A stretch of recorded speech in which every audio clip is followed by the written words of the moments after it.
number 53 for King Kohli.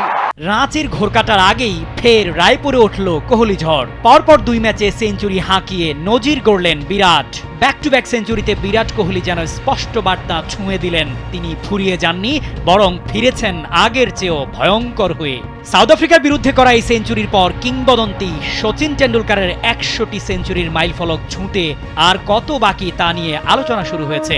তবে 100টি সেঞ্চুরির record স্পর্শ করতে হলে কোহলিকে আরও 16টি সেঞ্চুরি করতে হবে। কোহলি ইতিমধ্যে টি-20 ও টেস্ট ক্রিকেট থেকে অবসর নিয়েছেন।